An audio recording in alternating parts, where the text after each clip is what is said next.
buenas noches, estimados cofrades y telespectadores de PTV Málaga. Iniciamos esta nueva senda de Sentir Cofrade en estos jueves cuaresmales con el objeto de llevarle la actualidad informativa en torno al mundo de nuestras hermandades, intensificada tras la jornada del miércoles de ceniza. Precisamente en la jornada de ayer se presentó el cartel de la Hermandad de Mediadora, que vamos a ver, estamos viendo ahora mismo en nuestras pantallas, obra del reconocido proyectista Fernando Prini.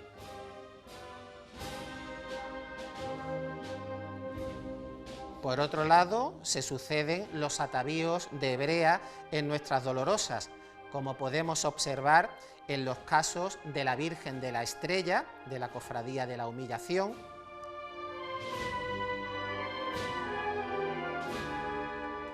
María Santísima de la Paloma,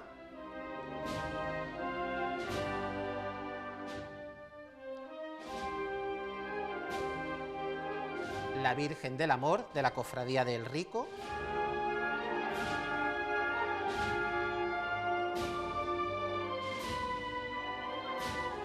María Santísima de las Angustias de la Cofradía del Sagrado Descendimiento,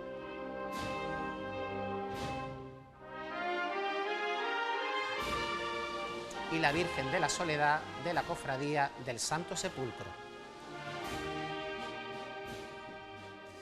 Y uno de los heraldos de la Cuaresma malacitana es sin duda la presentación de la revista La Saeta, de cuya presentación le vamos a informar en el siguiente reportaje.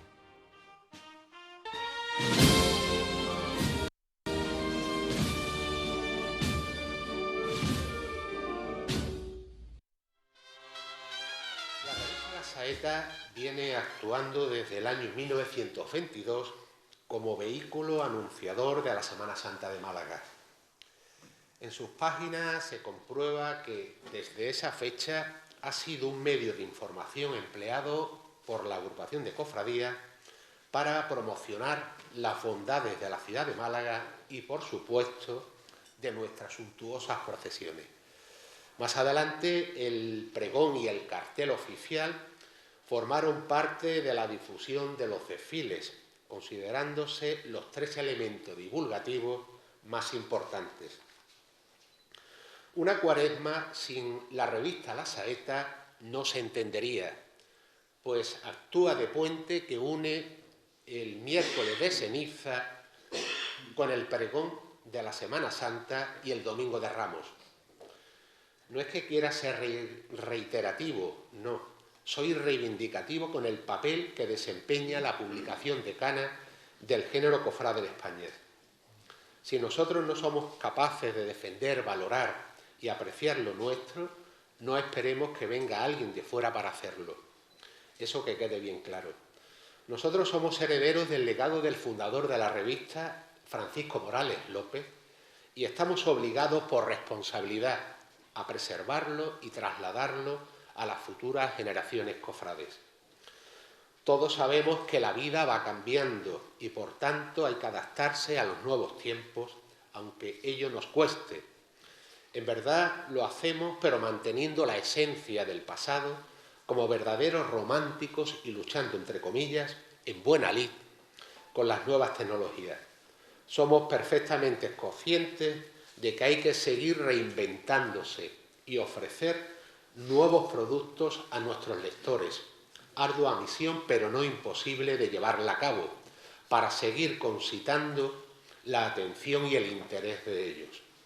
Así lo haremos mientras el cuerpo aguante y gocemos de la confianza oportuna, las 14 personas, hombres y mujeres, que formamos la centenaria revista La Saeta, órgano oficial de la agrupación de cofradías. Como siempre, mi agradecimiento a mis compañeros del Consejo de Redacción, Pilar Díaz, Estela Gómez, Alberto Palomo, Rafael Rodríguez, Susana Rodríguez de Tembleque y José Manuel Torres, y a los fotógrafos José Alarcón, Francisco Carneros, Rafael Gómez, Daniel González, Santiago Guerrero Estracha, Francisco Jodar, Juan José Mayorga y Laura de las Peñas. Mi reconocimiento a la labor artística que realiza el diseñador Fran Barrionuevo y a Esteban Bueno, de Anuncios Diana y Gráficas Urania, por meter el hombro en el imaginario trono de la saeta para que las 3 ediciones vean la luz y lleguen al destino final, que no es otro que el de las manos de nuestros queridos lectores. Antes de finalizar mi intervención, quisiera tener unas palabras de recuerdo para mi amiga y eterna archivera de la agrupación de cofradías, Trinidad García Herrera, Trini para todos los que la queríamos y apreciábamos, que se nos fue el pasado mes de diciembre y ya se encuentra con el Padre Celestial y su Virgen de la Soledad. La saeta de este año se completa con una especial atención al 75 aniversario del Rosario de Lágrimas y Favores, que se sumaba a un año 2024 repleto de coronaciones, celebraciones fundacionales, aniversarios y salidas extraordinarias. Y un recuerdo a la figura de Ricardo Green Nicolau, que tuvo que hacerse con las riendas de la Hermandad del Sepulcro tras los tan complicados años entre 1931 y 1936. Él estuvo al frente de esa hermandad del 35 al 41. Y si queréis saber su historia, pues no tenéis más que haceros a partir de mañana con un ejemplar de la saeta de Cuaresma. Como es habitual, el ejemplar de la saeta que sale mañana a la venta es un trabajo que nos ayuda a repasar sosegadamente, leyendo en casa, lo más destacado de la actualidad y la historia de nuestra Semana Mayor. Pero como suele ocurrir siempre, le tengo que poner un pero. No te sonrías. Un detalle que no ha terminado de convencerme, por lo que puede tener de premonitorio o de mal agüero para los supersticiosos, sobre todo en un año en el que la Semana Santa cae en abril, que ya sabemos lo que dice el refrán. Andrés, ¿qué necesidad había de hacer un artículo dedicado a la lluvia en Semana Santa? Comienza diciendo el artículo, abro comillas, la lluvia es muy necesaria para el consumo humano, el llenado de los pantanos, el riego de los campos de cultivo, los montes, la ganadería, el mantenimiento de los parques y jardines, cierra comillas, y lo remata con una frase que dice, pero es indudablemente el peor enemigo de la Semana Santa, y apostilla, incluso más que el viento que en 1969 derribó el tinglado de la cofradía del Rico. ¿Qué necesidad había, Andrés? Bueno, a pesar de todo, es de reconocer que para las mentes más curiosas y para los amigos de las estadísticas, ese artículo es un estudio muy completo sobre la incidencia de la lluvia en los cortejos procesionales desde la fundación de la agrupación de cofradías en 1921 y sobre todo teniendo en cuenta lo sucedido el año pasado, que fue sin duda el peor año en los registros de lluvia durante la Semana Mayor y de suspensión de recorridos procesionales.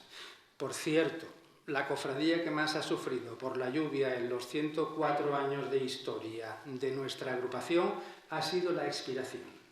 13 veces. 13 veces.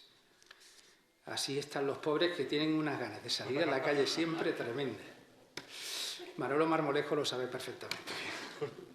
A pesar de todo esto, a pesar de lo de la lluvia, háganme caso y salgan mañana a hacerse con un ejemplar de La Saeta de Cuaresma, una revista que, como siempre, viene cargada de información, de recuerdos, de historias, de anécdotas y de imágenes de nuestra fiesta de la fe, que es la más importante que se celebra en Málaga y una de las que siempre guardamos algunos de los mejores momentos de nuestra vida. Por supuesto que para terminar me sumo a la dedicatoria final de este número de Cuaresma a la Real Hermandad de Santa María de la Victoria con motivo del 150 aniversario fundacional de la corporación. Comprenla mañana la saeta, échense a la calle antes de que se termine, es muy baratita y además tiene un regalo muy importante. Y a mí me ha tocado, porque me ha dicho Andrés que esto es como los reyes o el haba en los roscones de reyes. Te toca el que te toca cuando la compras. A mí me ha tocado el ejemplar de cofradías malagueñas rescatadas del olvido. Si mañana van a al kiosco, pues probablemente les toque otro ejemplar. Que compran 2 ejemplares de la saeta y les toca el mismo, pues cámbienlo, como hacíamos con los cromos antiguamente. Pero lo que es importante es que se hagan con la saeta. Muchas gracias a todos, feliz Cuaresma y feliz Semana Santa.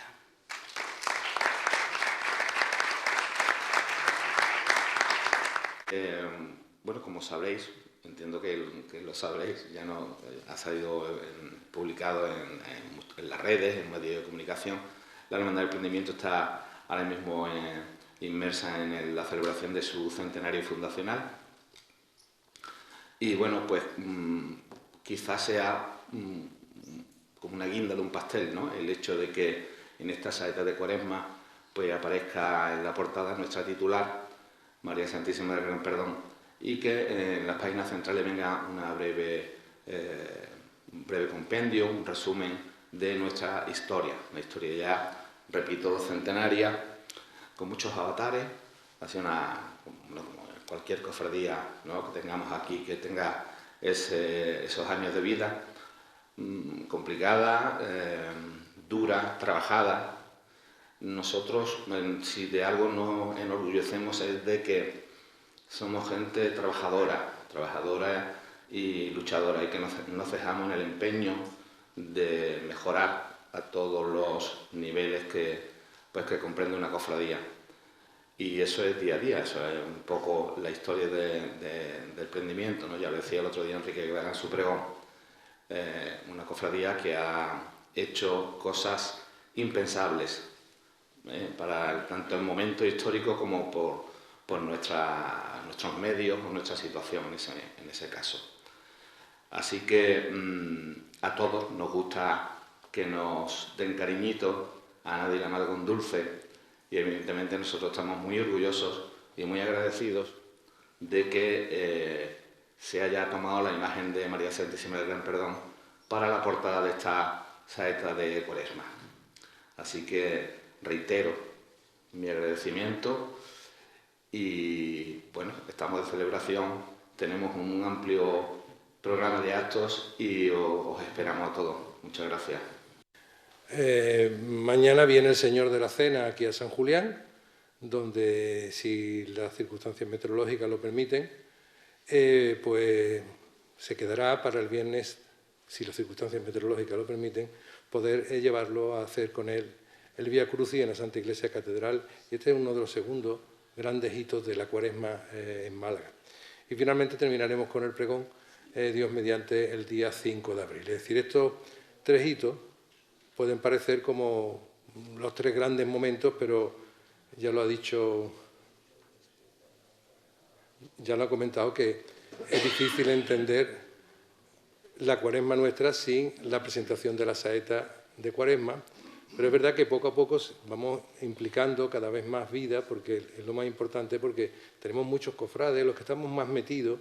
Es verdad que en la Cuaresma se nos va la vida, ¿no?, porque nos falta tiempo, pero hay muchísimos cofrades que van, recogen su túnica y, bueno, pues hay que intentar ampararlos, protegerlos, formarlos, informarlos, y por eso se ha puesto en marcha algunas actividades que yo creo que todos conocéis, como puede ser la cultura en San Julián, con un programa muy amplio del que todos los días hay actividades que seguramente habéis podido conocer.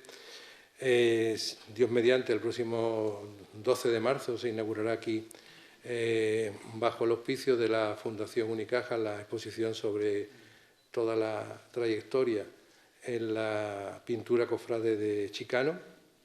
Creo que también será una exposición que será digna de ver.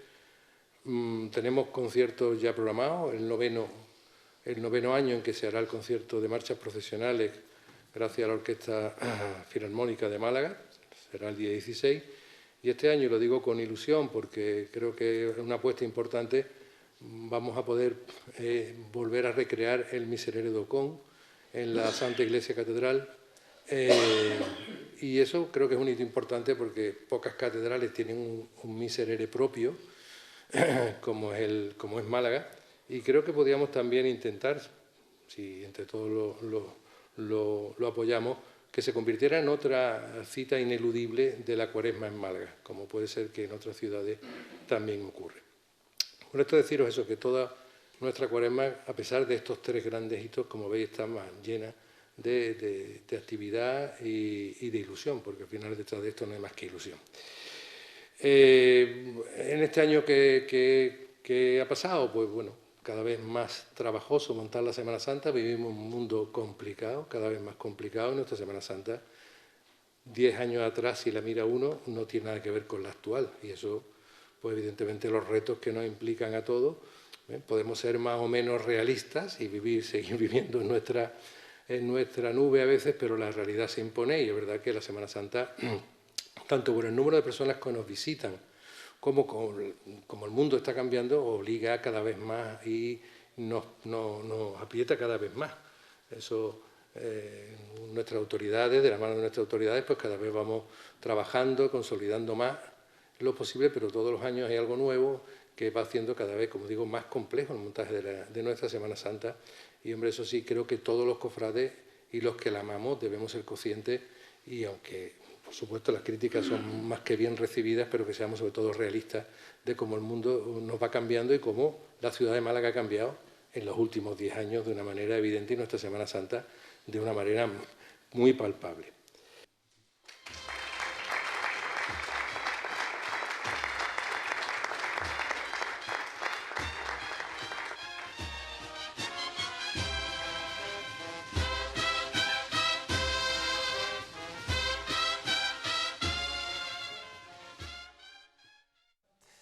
Desde Sentir Cofrade analizaremos todos los jueves cada una de las jornadas de nuestra Semana Santa, incidiendo en su configuración, estrenos, itinerarios y tratando sus problemáticas y posibles alternativas de mejora.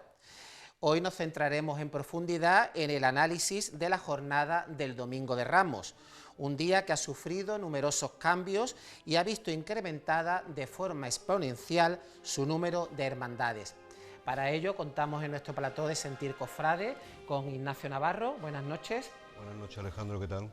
José Manuel Leiva. Buenas noches.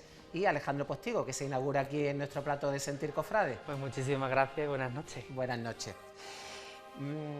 Llama poderosamente la atención que la jornada del Domingo de Ramos en el año 1985 estaba compuesta por 4 hermandades.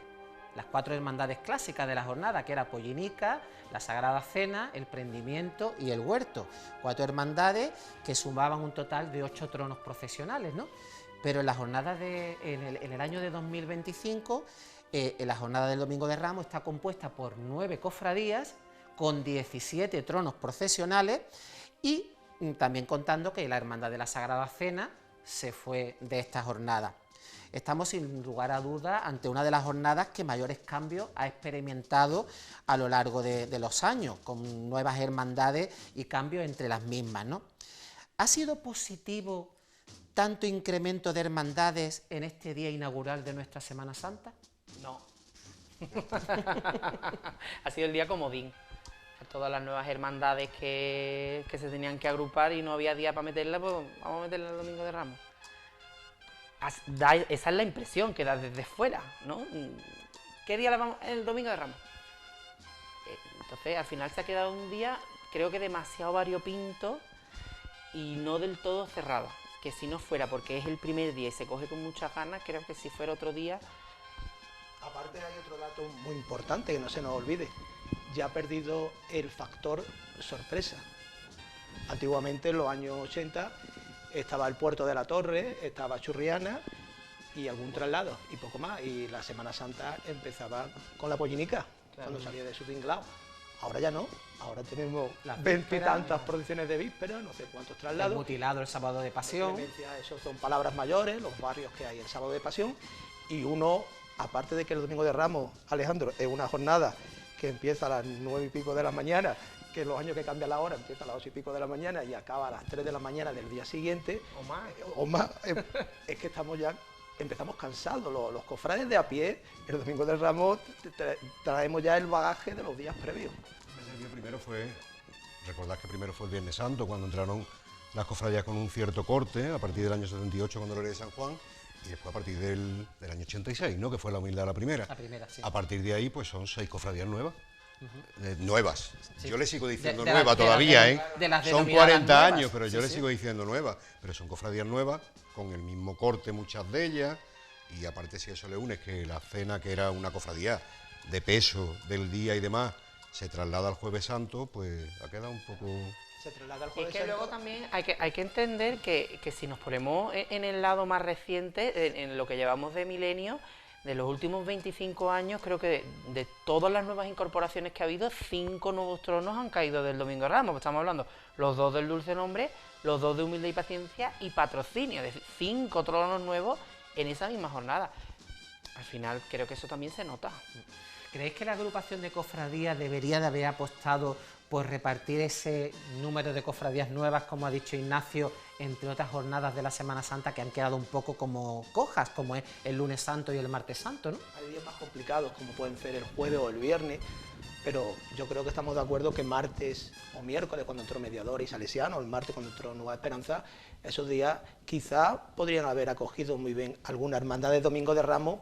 Por ejemplo, el caso del Dulce Nombre. El caso del Dulce Nombre tiene mucho mérito el trabajo que está haciendo, teniendo la competencia, entre comillas, del prendimiento justamente al lado. Totalmente. Es decir, obviamente salir un domingo es más cómodo, es festivo, acabas antes, tienes toda la Semana Santa para vivirla, ¿no? Pero Mediadora le pasa, estamos justamente en la mitad de la jornada, ¿no? Pero un Martes Santo, Capuchino no es cofrade.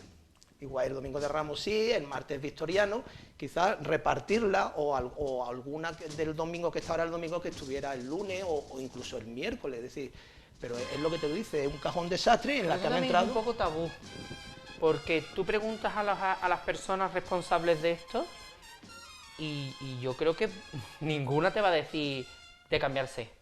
Claro, nadie se Nadie quiere- la va a hacer. Que eso precisamente, conforme se han ido incorporando cofradías, que desde el año 78 ahora, pues imaginaros, en media Semana Santa, con cofradías, la agrupación era el cometido de la agrupación de ir acoplando a las cofradías en su día concreto. Claro. Una vez tú tienes una cofradía ya metida en un día y ya pues a lo mejor llevas 10, 15, 20 años ahí, ya no es tan fácil que se cambie.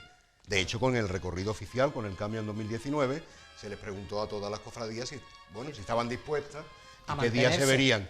Y absolutamente ninguna contestó de las 41 hermandades que querían cambiar de jornada.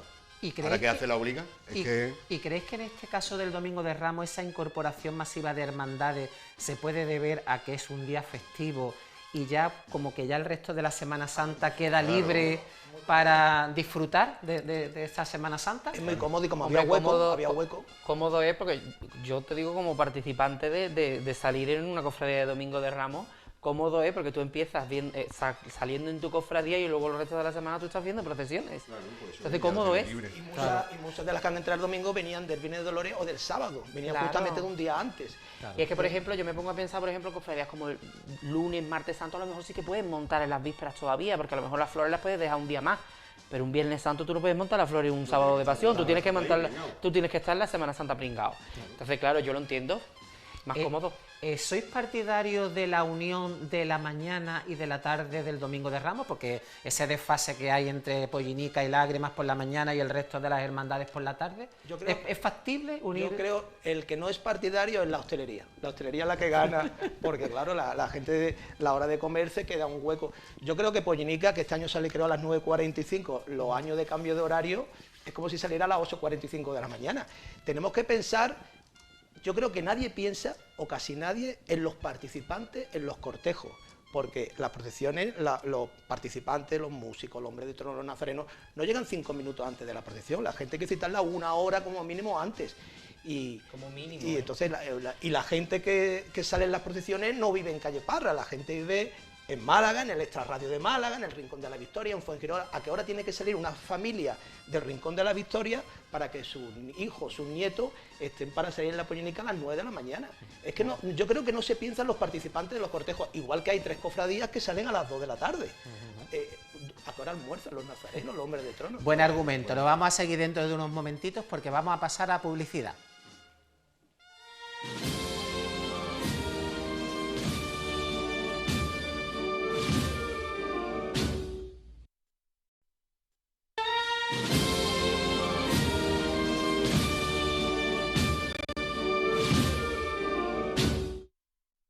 Reanudamos nuestra tertulia sobre el análisis de la jornada del Domingo de Ramos y estábamos hablando con nuestros participantes sobre si es posible unir esa jornada del Domingo de Ramos en una continuidad, ¿no?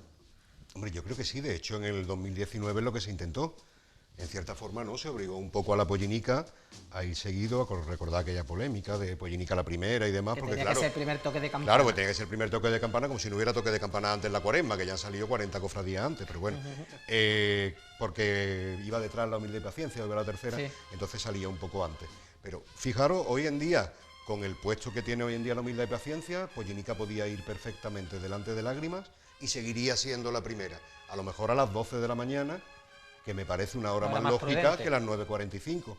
Porque bueno, yo he conocido la Pollinica por la mañana, claro, evidentemente saliendo del tinglado de calle Pedro de Toledo, pero a las 11 de la mañana no es lo mismo, que ya vamos por las 9:45. Hay que ponerse en la piel de los familiares que llevan a los niños a participar en una procesión y que termine esa jornada con una sonrisa en la cara. Claro, es excesivamente temprano. Y además, por ejemplo, el recorrido oficial hay que abrirlo para Pollinica a las 12:15. En medio esos operarios siguen estando. Entonces ese operario termina el prendimiento de pasar, sigue a las 12:15 en la tribuna y el prendimiento puede terminar de pasar 9:30, 10 de la noche. Son muchísimas horas. Y después decimos muchas veces que es que la gente no está sentada en la silla. Pues claro que no está sentada en la silla.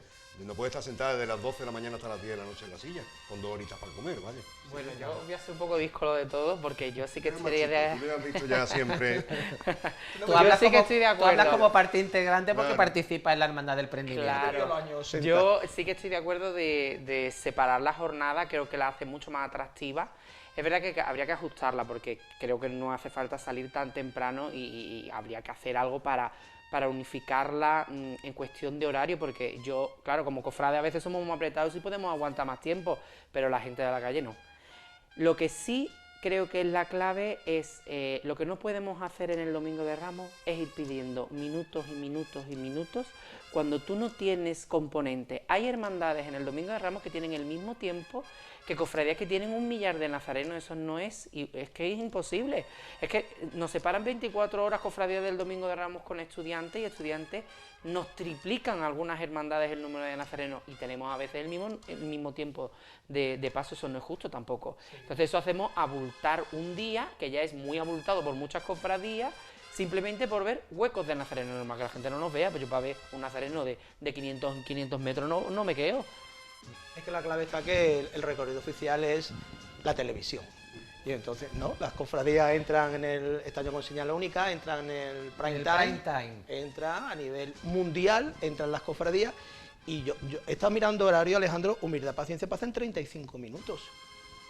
Yo creo que cualquier cofradía podría pasar, salvo alguna excepción, en 35, 40, 45 minutos, porque el espectáculo, entre comillas, tiene que ser dinámico. Claro. Tiene que ser, estoy hablando para las personas de las sillas, porque claro, tú después ves en carretería y una procesión pasan 20 minutos por carretería. Es que también hay que saber, yo creo que en ese sentido hay que actualizarse también, pero igual que lo hemos hecho en otros sitios, igual que, por ejemplo, uno ve a ciertas cofradías en X calle y aquello es un espectáculo, también hay que hacerlo dentro del recorrido oficial, porque al final es la que nos da de comer. Ahí se gana mucho dinero. Y entonces también hay que cuidar al abonado en el sentido de que tú no puedes ni pasar de bulla y corriendo, pero tampoco puedes hacer que la gente... Exacto. Tampoco puedes estar de la hora que vas a estar estando ahí viendo huecos y huecos y huecos de nazareno. Eso te lo puede quitar perfectamente. Tú has comentado antes que este año, por ejemplo, en el propio Domingo de Ramos, pues, la Hermandad de la Humildad pues necesita 5 minutos más porque ha ampliado su cortejo. 5 minutos más también tuvo hace un par de años, porque Humildad y Paciencia, cuando se colocó en medio, tenía 30 minutos, entonces la excusa fueron eso, los 30 minutos, y se pudo meter en medio. Ya tiene 35, y aquí vamos todas, es decir, de aquel en 2019, en el que todas se recortaron tiempo, ahora ya no, ahora ya necesitamos más tiempo. ¿Cuál es el problema? En Málaga, creo que es, de las pocas, por no decir la única, ciudad con muchas cofradías cada día, en el cual el tiempo de paso lo piden las cofradías según les parece, no se distribuye. ¿Eso lo solucionaría un conteo real de los participantes? Evidentemente. Tú cuentas todos los participantes, que en Málaga es muy complejo porque nuestros cortejos son muy complejos. Pero creo que la agrupación de cofradías ya ha hecho un estudio... La agrupación lleva varios años haciéndolo. Lo que le tiene que poner el cascabel al gato. Exacto. Y ahora decirle, pues mire, usted no necesita 50 minutos, usted pasa en 40 minutos. Y este es el tiempo que tiene. Eso se hace en Jerez, eso se hace en Total. Córdoba, eso se hace en Sevilla, Claro. y no pasa nada. Creo Pero que el claro, problema- tiene que haber un primer año Que se haga. que se haga. Claro. Creo que al final hemos tenido como mucha valentía en modificar muchas cosas, entre otras el cambio de recorrido oficial, y luego en eso que creo que es incluso, que tendría que haber ido de la Ahí nos mano, hemos quedado un poquito- creo que nos hemos quedado un poco cortos. claro. Y en ese sentido yo todavía no entiendo que haya cofradías que digan, no, es que yo paso, mi tiempo de paso son 2 horas porque tengo 4 tronos. No, perdona, si tú tienes 3 nazarenos no puedes pasar en 2 horas. Es que no, es que- La velocidad Que de los esa cortejos. mentalidad tiene que cambiar ya. Y la velocidad de los cortejos es otro También, dato. también. Que Porque luego yo entiendo que es muy complicado, porque en Málaga no ocurre como por ejemplo en Sevilla, donde o sales de nazareno o no sales de nada. Sí, Málaga, los complejos En son- cambio, los cortejos es son muy complejo Cada porque vez, luego cada vez. tenemos muchos componentes, porque hay gente que puede salir de Mantilla, puede salir de Presidencia, puede salir de Nazareno, hay muchas posibilidades. Vale, Entonces, claro, cuenta ¿cómo los la...? componentes, el tú domingo- cuentas los Claro, las componentes tienes que en contar general. todos. Cuenta los componentes en general y reparte el tiempo de paso. Claro. Todo tiene que tener un límite de empezar y un límite de terminar. Porque si seguimos pidiendo 5 minutos, 5 minutos, 5 minutos, caso concreto del Domingo de Ramos, pues puede que sea que el prendimiento dentro de unos años entre en la tribuna a las 12 de la noche. Eso no puede ser. Claro. las horas. Y otro tema es la velocidad de los cortejos. Si miráis los horarios de este año, Lágrima y Favores tarda 5 horas y media desde que sale de la catedral Hasta hasta, llegar a que San llega Juan. a San Juan, que está al lado. 5 horas y media. Mediadora tarda 3 horas y media desde que sale de la catedral hasta que llega a la otra punta de la ciudad. No voy, cada una tiene su estilo, su forma de procesionar, pero yo creo que hay que pensar en los nazarenos sobre todo. Tiene que ser insufrible hacer 1 kilómetro en 5 horas y media. Es decir, la sensación de avance, que tanto hablábamos cuando cambió el recorrido oficial, la sensación de que un cortejo avanza, de que va ganando metros, es fundamental psicológicamente para el nazareno de vela, que a lo mejor es el primer año que sale. Es decir, es el factor, la hora que salen las procesiones, a la hora que los familiares tienen que llevar a los niños, todos los niños pollinicas, o en las cofradías del Domingo de Ramos son más fáciles de encorsetar, porque todas están cortadas con el mismo patrón, no tienen mantilla, no tienen militares, son 2 bandas de música, 2 tronos y 100 nazarenos, y 150 nazarenos. Entonces, por ahí creo que tienen que ir los tiros, y el ejemplo de Humildad Paciencia está muy bien. Tiempo de paso, 35 minutos, con 2 tronos, con bastantes nazarenos y con 2 bandas de música. Antes Alejandro ha hecho mención a nuestra hermana ciudad de Sevilla, ¿no?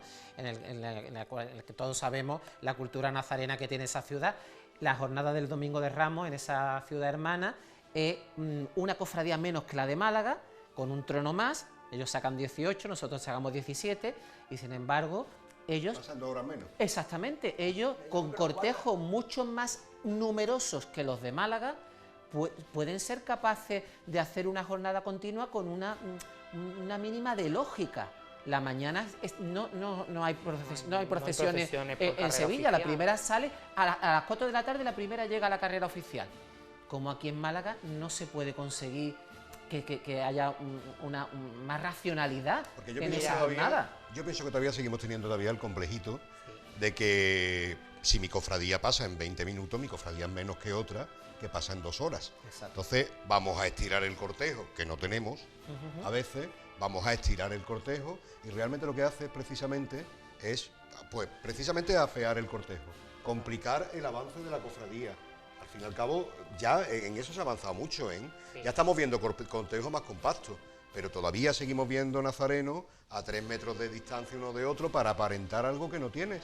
Mira, Cada yo cofradía es creo como que- es. Claro. La clave yo creo que es un conteo, porque al final creo que el día que más minutos se ganarían para el espectador sería el Domingo de Ramos, porque yo creo que se perderían, diría que hasta 1 hora de tiempo, porque es que hay cofradías que van totalmente estirazadas, es innecesario. ¿Creéis que fue negativo la marcha de la Cofradía de la Sagrada Cena a la jornada del Jueves Santo? Negativo fue la mezcla de que cambiara de día y que se fuera al lugar donde se fue. Yo creo que viendo el Domingo de Ramos de ahora, que es, digamos, un Domingo de Ramos irreconocible, Es verdad. yo creo que la vuelta, que ya no, creo que no, pero una vuelta de la cena al Domingo de Ramos sería la típica cofradía con empaque, con solera, con historia, que junto a Prendimiento y Huerto sería el contraste de las 5 nuevas. Se fue al jueves, el jueves también ha cambiado y ahora realmente la cena está como en la boca del lobo.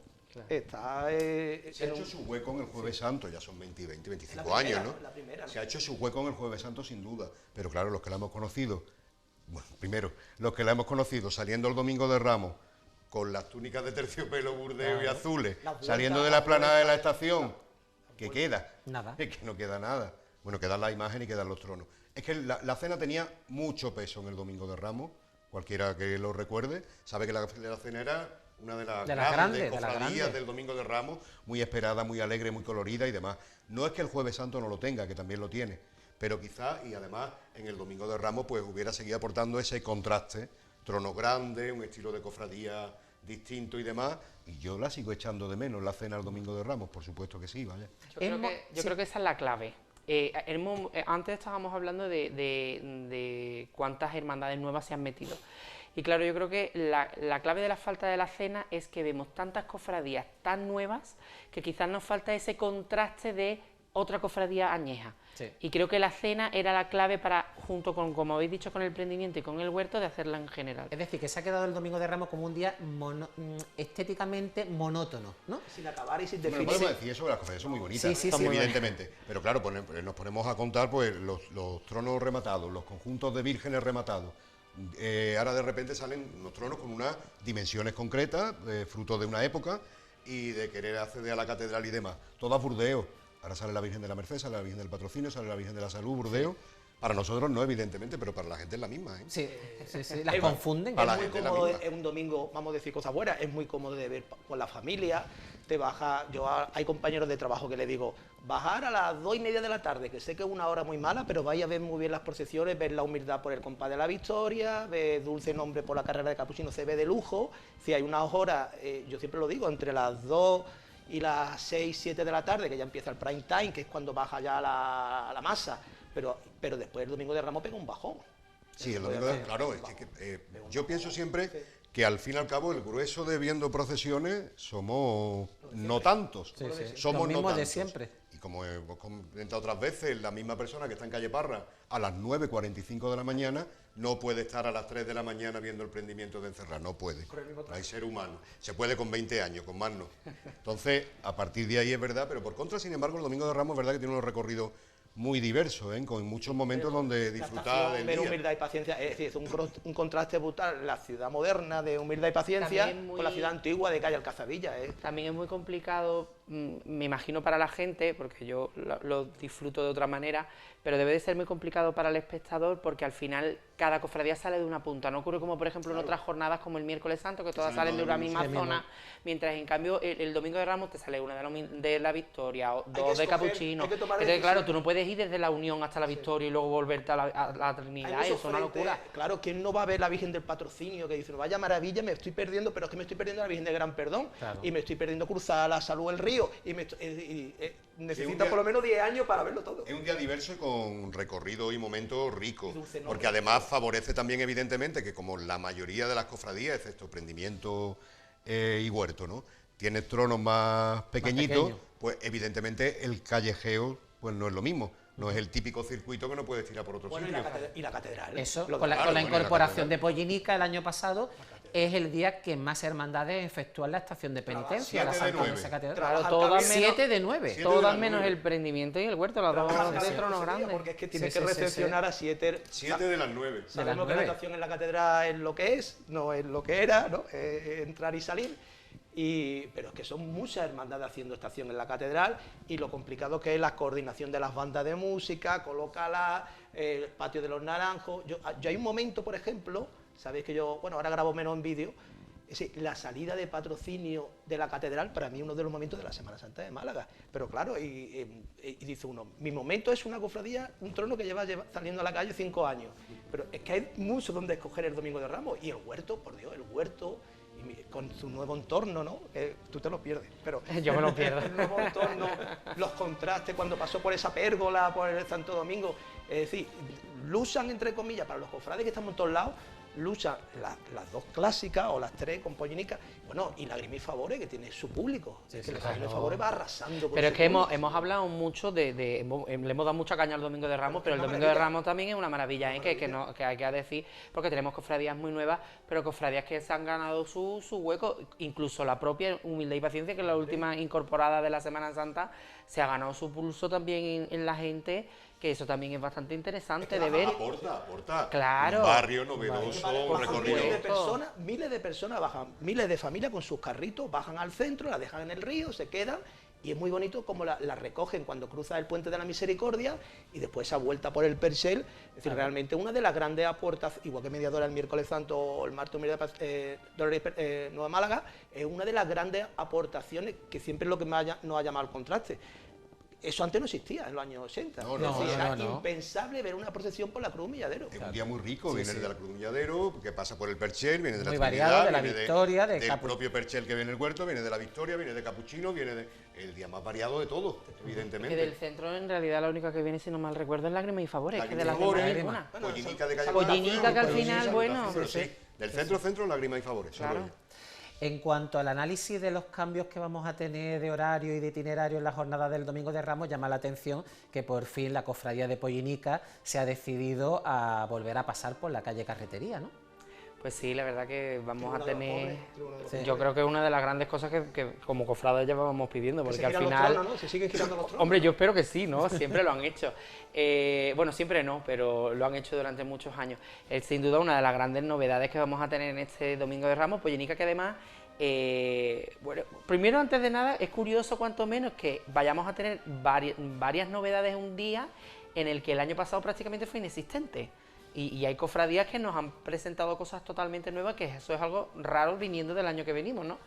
Y tenemos, por ejemplo, Pollinica, como has mencionado, volviendo a calle Carretería, pero es que luego tenemos, por ejemplo, también la modificación de Humilde y Paciencia, que este año va a pasar de ida hacia lo que es el recorrido oficial, va a pasar por delante de su parroquia, va a pasar por Pedro de Paz, creo que se llama la calle, y hará calle Unión de ida, pasando de vuelta por la calle Revuelo, es decir, directamente hacia la Casa Hermandad. Además también de vuelta nos va a pasar por la zona del Soho, y entonces va a tener que dar un pequeño rodeo para no cruzarse con nosotros con el prendimiento, pasando por Liborio García, Mesón de Vélez.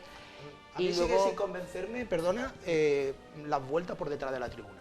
Porque tienen el riesgo, como le pasó un año Humilde de Paciencia, de que se quede parada la 40 eso, minutos, y ahí te quedas. porque tú pasas por la tribuna, tienen que pasar 4 cofradías más, puede haber muchos imprevistos y obviamente Calle Nueva es más bonito para volver que lo que hacemos mediadora, por ejemplo, por detrás de Plaza de la Marina, aunque también tiene su encanto, subir unos escalones, pasar por encima del parque y entrar en Calle Vendeja. Pero es el riesgo, Pero regresar. ¿cuál es la diferencia? Mediadora lleva su público, evidentemente, por la Plaza de la Marina, pero Sí. no es un Humilde y Paciencia, vuelve por Calle Nueva y por todo eso, y evidentemente va a estar llena. Claro. Es que por Calle Nueva pasan 4 seguidas de regreso, entonces, claro, Yo lo va a estar lleno. veo, Y yo lo veo se bien. llena al antes final. Calle Nueva, Claro. porque es más pequeña. Claro, es que no es lo mismo. Yo creo que al final el pasar por detrás de la tribuna, aunque no sea muy estético, que por cierto todas las novedades que vamos a tener este año en el recorrido oficial es que se supone que la nueva tribuna es un poquito más baja, quizás nos pueda permitir aunque sea ver los palios desde delante, ¿no? Y bueno, cuanto menos curioso. Luego otras novedades que también vamos a tener en el Domingo de Ramos va a ser una que a lo mejor me pilla de cerca y que también me gusta mucho, es que mi cofradía del Prendimiento va a recuperar calle 2 Acera, gracias a Dios, que era una calle que... Emblemática. Emblemática, porque claro, mucho ahora hablamos de calle Carrión, pero la cuesta del Prendimiento siempre ha sido 2 aceras, ¿no? Es verdad que era complicado. Comparada la sangre, ¿no? Claro, y luego es verdad que era muy complicado porque con los bordillos que había, ahora se ha reformado la calle, se ha dejado, es verdad que ahora se ha nivelado todo hasta lo que es la plaza, los bordillos siguen la cuesta arriba, pero... Qué momento el año pasado con la lluvia, ¿eh? Ya le falta volver por la carrera de Capuchinos de nuevo. Yo Era eso, el barrio yo eso de espero Capuchino. que no. Era el barrio. Bueno, su barrio. Porque mira, creo que al final la hermandad ya baja por la zona de la plaza de Capuchino, Miguel Bueno de ida, y creo que al final ha sido una apuesta ganadora pasar por calle Carrión. Creo que nadie se pierde calle Carrión de uno su de los vida, momentos y cumbres es uno del de los Domingo de momentos Ramos. cumbres de no solamente del domingo, yo creo que de toda la Semana Santa. Yo creo que eso ha sido una apuesta a ganador total de la cofradía. Claro, ha sido una apuesta de la cofradía porque evidentemente se llenan más las calles. Pero los vecinos del Prendimiento son los de la carrera de Capuchino. Hombre, claro, por Y han supuesto. dejado de poder ver la cofradía. Yo es que al final es verdad que me estoy volviendo muy rancio. Echo de menos la cena, echo de menos, del Domingo de Ramos en concreto, echo de menos muchísimo, echaba mucho de menos, pues evidentemente la subida de calle 2 Aceras. La de Carrión es más impresionante, pero Carrión era el terreno de crucifixión. El Prendimiento era por calle 2 Aceras y el regreso por la Y carrera se de echa Capuchino. también de menos el Se ve paso menos del el huerto por carretería. Eso también. Un clásico, la Vamos Puerta a lo Buenaventura, mismo. la Puerta El huerto Buenaventura. por carretería, que es su feligresía. Su feligresía. El huerto, Comprendo que la digamos- hermandad ahora mismo no se va a atrever, evidentemente, pero hombre, El huerto se encuentra como perdido, es decir, está en un rincón de la ciudad, hace un traslado maravilloso, como se ven sus imágenes cruzando por el puente de los alemanes, pero el huerto sale de un lugar como la Estrella, allí como desconocido, que es Perchel, pero no es Perchel, y las primeras horas son complicadas, Ahí tiene su público, también... eso es lo que y además con poca, porque es que no puedes salir por otro lado, tampoco tiene muchas opciones. Es que yo creo que también eso es para otro melón, para otro le debate. Una rampa, claro, pues que creo que... ahí va la rampa que nunca fue. Pero ya no es por la rampa, yo lo que me quiero referir es otro problema aún mayor. Creo que a veces las prisas nos toman malas decisiones. Sí que es verdad que tener una casa hermandad siempre es muy necesario, pero creo que no todo vale. Y creo que ahí pienso que el huerto no terminó ganando. Es lo que hay ya. Hombre, no, claro, ya no puedes hacer nada. Pero yo creo que eso fue una mala decisión. Yo siempre pienso, hablando del Domingo de Ramos, que hemos llegado a un momento que ninguno nos lo esperábamos, que el huerto está en Los Mártires con la Casa Hermandad donde la tenía que tener la cena está en Santo Domingo con la Casa Hermandad. Exacto, exacto, es verdad. No es lo mismo, porque Sí, evidentemente eso tiene una circunstancia histórica. permuta. Igual que el huerto, tener el terreno ahí también tiene sus circunstancias históricas de la época, claro. Alejandro, tú lo sabes. Que, bueno, que es verdad que no es el sitio más idóneo, muy cerca de la feligresía, pero... Mira tu prendimiento cuando hizo la Casa Hermandad, parecía que estaba muy lejos aquella zona y ya es El huerto como... lo intentó, hasta la saciedad, pero un no terreno consiguió. cerca, pero nunca Consigue. se pudo. Y desde el punto de vista patrimonial, ¿cómo se presenta la jornada del Domingo de Ramos? ¿Tendremos el estreno del tan ansiado pasado del manto de la Virgen de la Concepción o se quedará para el año 2026? Yo creo que el 2026 va a ser un año cargado de estrenos y este año no vamos a tener grandes estrenos el Domingo de Ramos. Porque, por ejemplo, el año que viene han mencionado el manto de la Concepción, pero también vamos a tener, por ejemplo, el trono de la Virgen de los Dolores y Esperanza, de Humildad y Paciencia, que también, yo no sé si ya entero o parte de él, pero también lo vamos a tener. Yo creo que este año pues vamos a ver continuaciones de proyectos. Me imagino que continuará el de Pollinica, el de Humildad y Paciencia. Se estrenarán los faroles de la Virgen del Patrocinio que no pudieron el año pasado, los faroles de cola. Es que es muy bonito, porque es que hemos visto durante los últimos 25 años, los que tenemos ya una edad, cómo han ido creciendo esas cofradías. Sí, claro. Me acuerdo de la humildad cuando salía en un cajón. En un cajón. bueno. Y como Eso no son 25, son 40. 40, Sí, sí. son 40. Cada una a una velocidad distinta, cada hermandad, como se incorporó patrocinio, que parecía que nunca iba a salir, Pero y para el poco tiempo que lleva, sale bastante completa. Claro, ¿verdad? eso es lo que yo estaba diciendo. Yo digo, pero Sale para bastante todo completa. lo que han tardado muchos tronos en hacerse, el patrocinio ha sido la última en llegar y ya tiene un trono bastante un trono muy decente, digno, muy Tiene digno. un sello, tiene Totalmente, un estilo, totalmente. es que realmente yo lo hablaba un día con mi hijo, los 17 tronos que salen el Domingo de Ramos, al final, ¿cuánto tiempo le dedicas a cada trono? ¿Media hora? Lo que estamos en la calle desde las 9:40. No te da para media hora cada Es que hay que tomar, tú haces muy bien saliendo el Domingo de Ramos. Yo creo que sí. Es que hay que tomar, es que la humildad es una auténtica maravilla ver los naranjos del compás de la Victoria bajando con el público justo, la humildad. Pero claro, hay unos horarios, y de eso hablamos también. ¿A qué hora comen esos nazarenos? ¿A qué hora almuerzan los nazarenos? Y los grandes olvidados, los músicos. Los músicos, ¿a qué hora los cita? A la 1 de la tarde, que vienen a lo mejor... Sí, realmente es muy fácil en una cuadrícula hacer un cálculo de horario, pero que nunca se nos olviden las 10.000 personas que cada día participamos en los cortejos y los familiares que acompañan a los nazarenos. En ese sentido, al ser un día festivo, pues verdad que se presta a que esté como todo el domingo entero cofradía en la calle, desde las 9 de la mañana hasta las 2 de la tarde. Pero sí, es cierto que es verdad que, en mi opinión, es demasiado temprano. Porque además, por ejemplo, a las 2 de la tarde, este año, un 13 de abril, puede ser bastante caluroso. Puede ser bastante caluroso. Y ya para finalizar, os voy a preguntar a cada uno de vosotros, ¿cuál es vuestro momento cumbre del Domingo de Ramos? O momentos del Domingo de Ramos. Hay mucho. Mira, ahora que has dicho la humildad, por ejemplo, la humildad creo que tiene un recorrido muy redondo, de bajada y de subida de la Victoria, la Hermandad de la Humildad regresando por delante de Santiago, en la noche, sí. Para mí sería un momento precioso. Yo creo que, como también hay que sentarse a descansar, yo creo que la catedral, escoger alguna de las estaciones de penitencia, porque además son muy distintas las estaciones, los rezos, las lecturas que se hacen. Me quedo, por ejemplo, con salutación en la catedral. Todo el cortejo compacto que puede entrar con un cortejo corto que eso sería para otro debate, como empieza ya a salir la crujía cuando ya entra al trono de la Virgen del Patrocinio, la catedral y la salida de la catedral. ¿Y Alejandro? Pues mira, yo me voy a quedar con dos. Yo me voy a quedar, obviamente, con mi cofradía cuando me pongo la túnica de Nazareno. Eso es un momento que jamás en la vida se puede olvidar. Y además yo es algo obligado que tengo que hacer todos los años, si no me falta algo.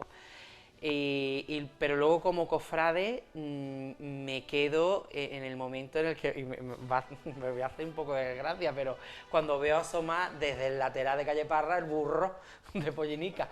Eso es un momentazo. La vuelta a la juventud. Claro.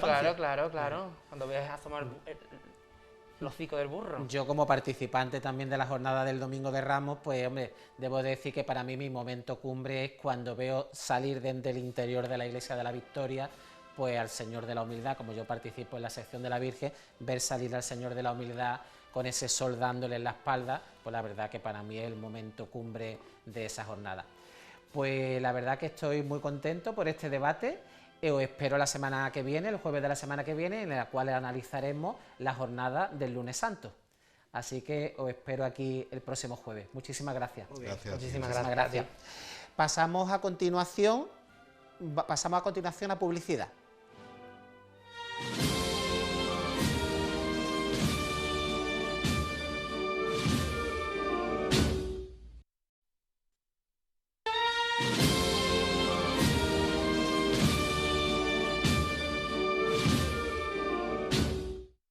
Pasamos a continuación a ofrecerles un reportaje sobre la exposición de Curro Claros en la Semana Santa de Andalucía, inaugurada el pasado 4 de marzo en la Sala de Ámbito Cultural.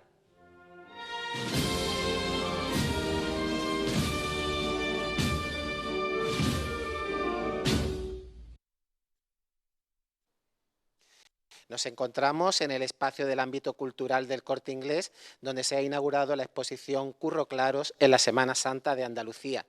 Curro Claros, buenas noches. Muy buenas noches, ¿qué tal, Alejandro? La exposición, el título, dice bien a las claras la proyección que tu obra ha alcanzado en toda la comunidad autónoma. ¿A qué se debe esta expansión de tu obra por la Semana Santa andaluza? Bueno, pues da un poco de vértigo oírtelo decir. Es bien que ahora lo hemos comentado hace un instante a micrófono cerrado, numerando las distintas obras y las distintas provincias hacia las que va destinada este patrimonio, estas obras, pues así es, porque vemos desde Jerez de la Frontera, Cádiz, San Fernando, pueblos de Sevilla, Sevilla Capital, Huelva, Granada, Córdoba y bueno, y sobre todo Málaga y bueno, pues algo habré hecho bien cuando las distintas hermandades de las distintas provincias pues tienen a bien contar con mi trabajo, ¿no? Eso mismo te iba a decir. ¿Qué ven las cofradías andaluzas para contactar contigo? Me imagino que será porque les gustará el estilo que tú tienes a la hora de diseñar, ¿no? Bueno, es algo que tendrían que contestar las propias hermandades, ¿no? Yo me considero un currante, pues que bebo de la savia antigua, de estudiar mucho a grandes diseñadores y a grandes bordadores y grandes orfebres de nuestra Semana Santa y de la historia de nuestra Semana Santa. Y no sé, yo conscientemente no aporto nada acaso hecho, ¿no? a mi obra, pero algo habrá cuando a las hermandades les interesa y están dispuestos a apostar por mí. Una de las cosas que llama la atención, nada más que entrar en este espacio expositivo, y lo hemos comentado anteriormente, es que la muestra respira, ¿no? Se pueden ver las piezas con mucho detenimiento, pero cada una guardando su propio espacio, ¿no? Claro, es algo que hablándolo con los organizadores de la exposición y los coordinadores, lo teníamos clarísimo desde primera hora que dijimos de hacer la exposición, ¿no? Que fuese, que todo tuviera su sitio, ¿no? Que nada ninguna obra solapase a otra, ni le quitara importancia. Que fuese algo muy neutro, el espacio también lo merece porque es una zona muy diáfana, muy amplia, muy neutra y yo creo que favorece también a la obra que está expuesta, ¿no? La pone en valor. Ya te digo, un espacio moderno y que le da valía a la obra. vemos que eres un artista multidisciplinar. Tu obra toca lo que es la orfebrería, el bordado, la joyería, la talla en madera. Centrándonos, por ejemplo, en las obras de orfebrería que tenemos en esta muestra, ¿cuáles piezas podríamos destacar? Bueno, esto es como un padre con sus hijos, ¿no? Que dedo me corto que no me duela. Pero sí es verdad que por la magnitud de la obra o por la importancia podríamos destacar los faroles de cola del trono de la Virgen del Patrocinio Reina de los Cielos, de Salutación, y la cruz que la tenemos aquí detrás de la Torre del Ángel, que es una cruz de mayo, que no estamos acostumbrados aquí en la provincia de Málaga a este tipo de obras o de titulares, porque al fin y al cabo son titulares de hermandades, y que su propietario pues ha tenido bien regalarla a la ciudad de Málaga y que pronto la disfrutaremos, creo yo, en la calle. Además, una cruz que es un compendio de las artes, ¿no? Porque tiene orfebrería, tiene bordado, tiene joyería, ¿no? Sí, se reúnen casi todas las disciplinas, ¿no? Incluso la talla, porque la peana va tallada en madera y no ha podido estar aquí por la altura que nos ofrece el techo, ¿no? Que nos limita un poco con la altura de las piezas que se exponen. Pero reúnen todas esas disciplinas, la joyería, la orfebrería, el bordado, los paños de la cruz bordado, sus rayos de orfebrería. Y es una obra, pues, salida del taller de Emilio Méndez y del taller de bordado de Juan Rosén, pues que vienen a enriquecer el patrimonio de la ciudad, al fin y al cabo.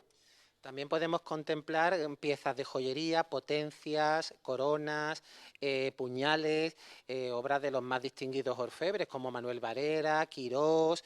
¿Qué nos podrías decir de estas piezas? Bueno, al igual que me he sorprendido de la cantidad de piezas a la hora de hacer la selección para conformar la exposición, también me he asombrado yo mismo con la cantidad de talleres que he trabajado, ¿no?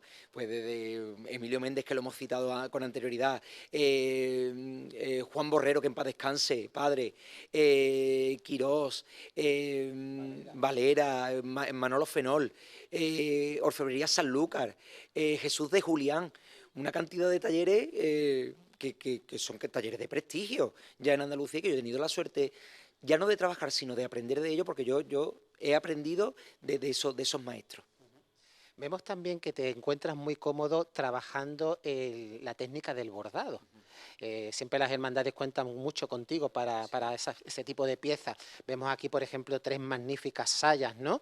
¿Qué nos podrías comentar sobre ellas? Bueno, son 3 sayas, yo creo que te he hablado de que el punto fuerte serían los faroles, pero si nos vamos a la zona del bordado también tiene gran importancia, ¿no? Porque sobre 3 pedestales pues se levantan 3 monumentos al fin y al cabo, que son las 3 sayas que están expuestas, que son muy distintas entre sí, pero tienen muchísima relevancia cada una de ellas, ¿no? Una es la saya de coronación de la Soledad de Mena, la otra es la saya de la Virgen de los Dolores de Coín, que recrea esos vestidos de la corte española de Isabel de Valois, que era hija de Enrique II, rey de Francia, y ella fue un poco, de ella han bebido todos los trajes de las vírgenes que se están recreando últimamente, o al menos en estas últimas décadas, de estos vestidos cortesanos de corte que tienen una sobrecapa, con sus esbotos de plata, que además los lleva.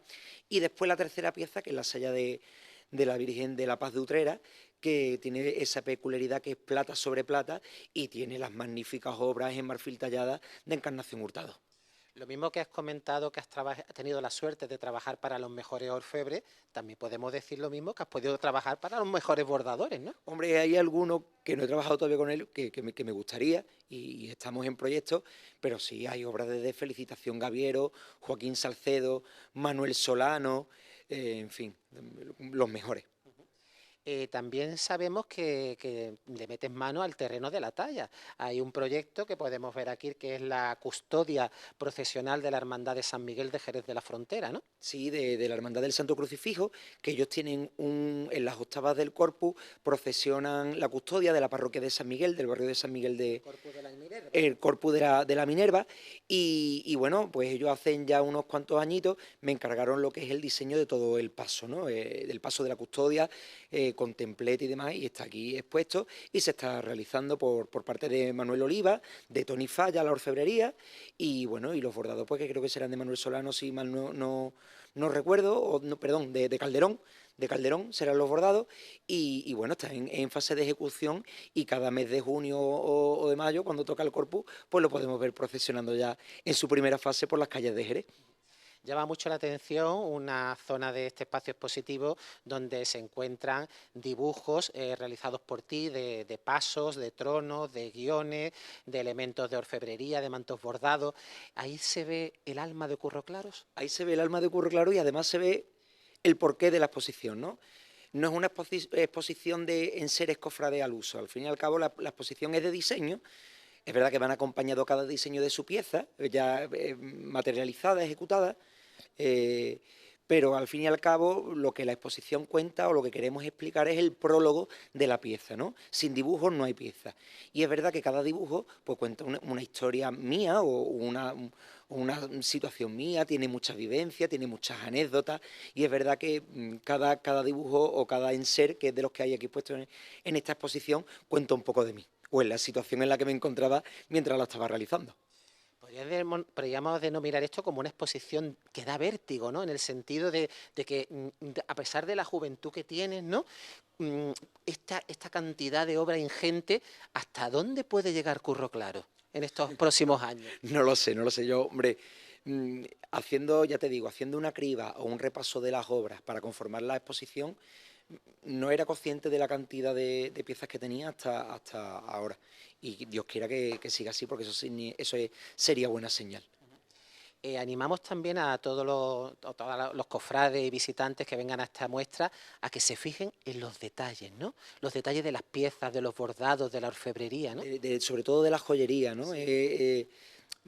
Si algo se caracteriza en mi obra o en mis diseños es el nivel de detalle, ¿no? De colgaduras, de pañitos colgando, de florecitas, de fruteritos. Trabajo mucho me gusta mucho meter piedras de colores, esmalte. Es algo que sí que caracteriza mucho mis diseños y que buena muestra de ello se puede ver aquí en la exposición.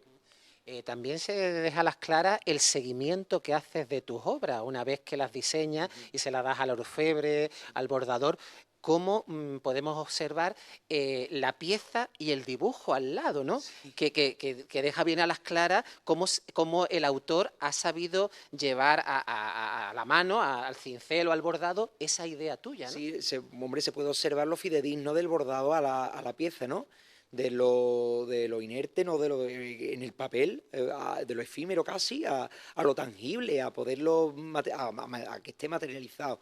Y bueno, eso ya tampoco no es mérito mío, eso también es mérito del que lo realiza, ¿no? Hombre, es verdad que de tanto trabajar ya se va adquiriendo un conocimiento en cada materia o en cada especialidad, en el bordado, en la orfebrería, que ya te permite saber lo que se puede realizar y lo que no. Hablamos de Curro Claros en la Semana Santa de Andalucía, pero sabemos que está inmerso en un proyecto muy importante para la Hermandad Matriz de Almonte y en concreto para la Hermandad de Huelva, que es hacerle ese vestido, ese traje a la Blanca Paloma. Pues sí, es un traje que se presentó el año pasado, entre 2024 y 2023, porque se presentó el proyecto en dos fases. Una fue toda la parte delantera, el rostrillo, el vestido de la Virgen, y después se presentó más tarde lo que era el manto y la toca de sobremanto. Y la verdad que se está abordando y que si Dios quiere pues la Virgen lo estrenará en 2027. Y para finalizar, Curro, ¿cómo animarías al pueblo de Málaga, a los cofrades, a que vengan, a que vean tu obra, ¿no? Lo que has plasmado para la Semana Santa de Andalucía? Hombre, los animaría sobre todo porque van a tener la oportunidad de ver aquí cosas que a lo mejor en la calle no se aprecian, ¿no? Ya te digo, el nivel de detalle, las sedas de colores, las florecitas, las piedras, el nivel de detalle que eso en la calle pasa de desapercibido y aquí lo puedes observar porque lo vas a tener frente a frente. Muchísimas gracias, Curro, y que siga esa carrera ascendente para gloria de nuestra Semana Santa. A vosotros, gracias siempre.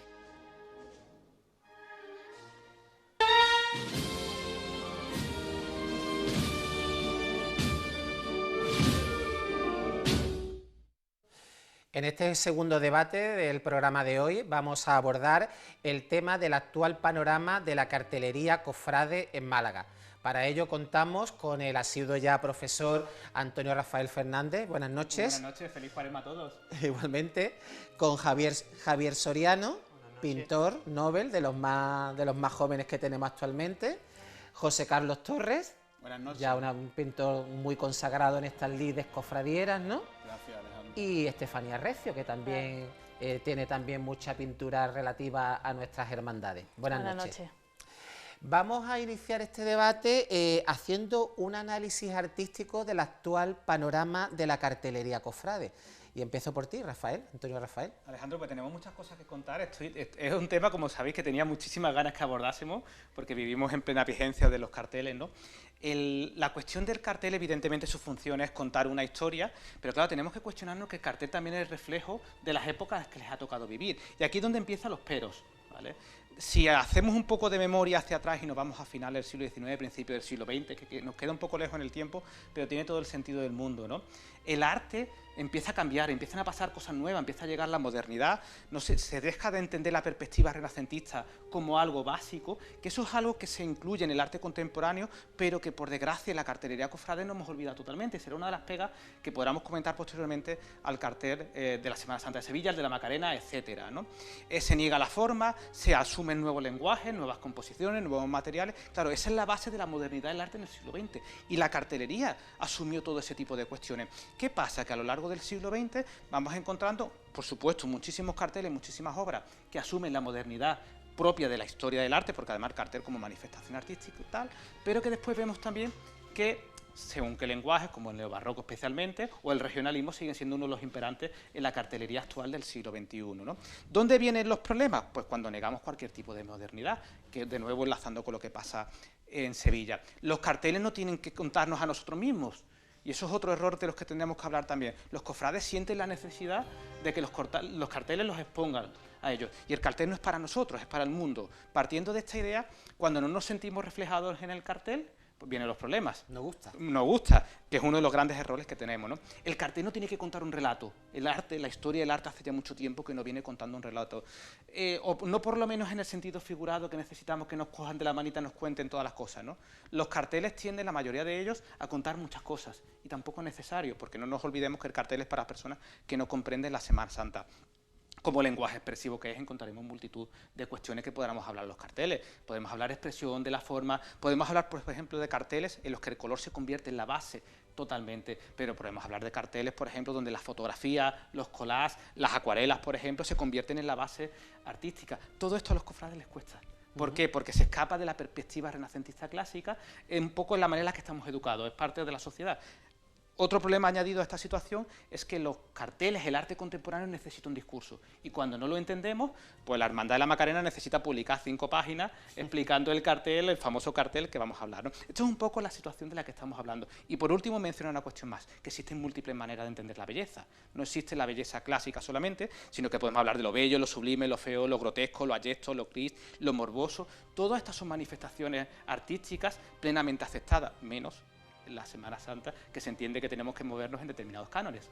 Buen análisis, la verdad. Vamos a pasar ahora a analizar los carteles oficiales que se han presentado para la Semana Santa de 2025 en algunas ciudades de Andalucía. Y paso ahora con José Carlos Torres. ¿Qué te ha llamado la atención de los carteles que se han presentado de la Semana Santa en Málaga y en otras localidades? A mí personalmente lo que me ha llamado mucho la atención de este año es la gran diversidad que hay dentro del panorama cartelístico de todas las provincias de Andalucía, porque podemos contemplar desde un clasicismo puro de Raúl Berzosa hasta una obra hartamente contemporánea como es la de, por ejemplo, la de la Semana Santa de Córdoba, que no recuerdo ahora el autor, perdón. Yo siempre pienso de que el panorama cartelístico de Andalucía, pues una vez ya presentado todos los carteles, pues contemplamos esa riqueza de diversos estilos, que es lo que hace que esta comunidad autónoma pues sea más rica en muchísimos detalles, por ejemplo. ¿Y tú, Estefanía? ¿Qué piensas de los carteles que se han publicado en Andalucía y en Málaga hasta ahora? Bueno, yo lo que hemos estado comentando antes, que ha dicho José Carlos, no recuerdo el pintor del cartel de Córdoba. Hay tal saturación de carteles que al final es efímero también, ¿no? Precisamente lo de la Macarena sí te acuerdas. ¿Por qué? Porque se ha hablado. Claro. A lo mejor lo otro muy bonito, tal, pero ¿se recuerda? Pues yo no me acuerdo de todos los carteles de todas las hermandades o de todas las provincias ahora mismo, como para decirte, pues mira, tal. Es complicado, ¿no? ¿Qué me parece? Pues bueno, es un poco rutinario al final, presentación del cartel. Que, ojo, yo no digo que no haya que tenga que haber carteles y demás, pero el impacto y demás, bueno, es complicado. Es que hay cosas que la mayoría de las cosas nos llaman la atención hoy en día, ¿no? Es difícil, difícilmente recordable, son difícilmente recordables. No sé qué, como has comentado antes, para que impacte en la gente y para que te guste, o sea, no sé, ¿no creéis vosotros que es muy complicado que guste a todo individuo, todos los carteles, todos los años? Eso es una cosa muy... es que no sé, eso es lo que estamos buscando, que todos los años, a mí personalmente, como Estefanía Recio, me gusten todos los carteles de todas las hermandades. Es muy complicado, eso es muy complicado. Entonces, no sé si es por el exceso de cartelería tal, creo que falta eso, el impacto. ¿Y Javier? Yo es que creo que este año, a nivel de grandes capitales, no ha habido un cartel muy rompedor. Creo que han sido todos muy conservadores, a intentar que la gente no cree polémica, que han ido un poco a gamarra, me parece. De hecho, creo que el cartel que más se ha hablado de él ha sido el de, creo que es Tertulia la Freidora o algo de eso, de Gonzalo. Ah, sí, es verdad. Me parece que ha sido el más rompedor. En el papel de pescado. Exacto. Sí. Me parece que ha sido el más rompedor. Y creo que las grandes capitales, quizá un poco por susto a la crítica en redes, pero han ido un poquito todo a lo conservador. Quizá Huelva es el que más se escapa un poco y para mí es mi favorito. ¿Creéis que han perdido los carteles su función de antaño con la irrupción de las redes sociales y sobre todo la extensión de las franquicias que evitan que se pongan los carteles en sus tiendas?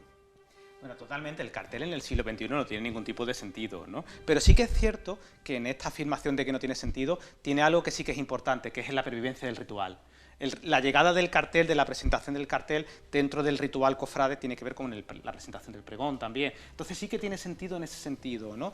Es algo que se perpetúa, que no da vidilla totalmente, que los cofrades, muchos de ellos se tienen que tomar muchos orfidales a lo largo de la Semana Santa, especialmente los sevillanos de la Macarena con su propio cartel. Entonces da mucha vida, por supuesto, que es algo anacrónico porque no cumple la función y sobre todo con esta, como comentaba Javier, el castigo que este año, por ejemplo, ha habido en Sevilla con el cartel nuevo con respecto al del año pasado, los carteles están haciendo que haya un inmovilismo total, porque la que cayó el año pasado, pues evidentemente nos estamos cuestionando de que hay un retorno al orden.